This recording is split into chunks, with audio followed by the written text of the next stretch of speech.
қыз келді.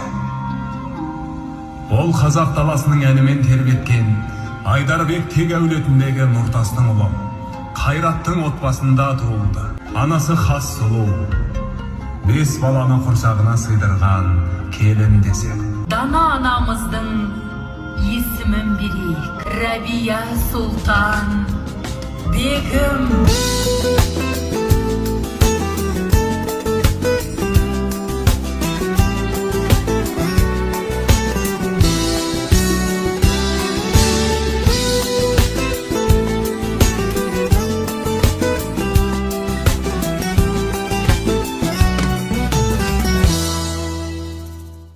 Ең қымбатты біздің жақын жандарымыз, бүгінгі қуанышымызға қош келдіңіздер, қадамдарыңызға гүл бітсін. Бүгінгі біздің үйімізге шуақ болып келген Рәбия Сұлтанымыздың бір жасқа толуы және тұсаукесеріне өздеріңізбен бірге атап өтіп жатқандарыңызға өте қуаныштымыз. Сондықтан бүгінгі кештеріңіз өте жақсы өтсін, демалыңыздар. Бізбен бірге кештеріңізді өткізіп жатқандарыңызға көп рахмет. Бәрекелді, мұнда оралды, сіздерге де көп рахмет. Дастархан басына қарай жайғассаңыздар болады. Аяқтың гүлі өткен бе?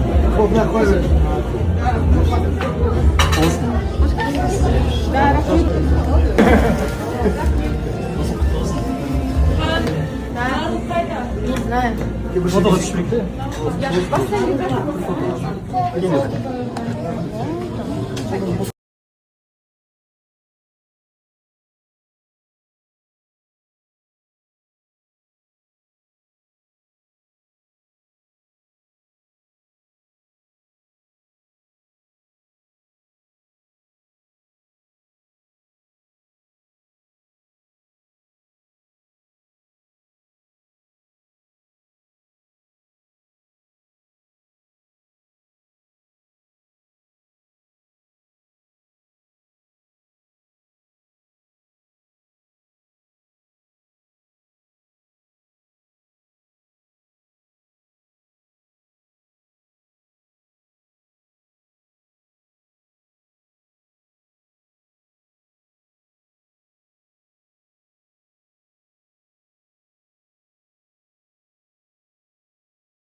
Я прилетела в Алматы на годик Рәбии Сұлтан. Вот папасы.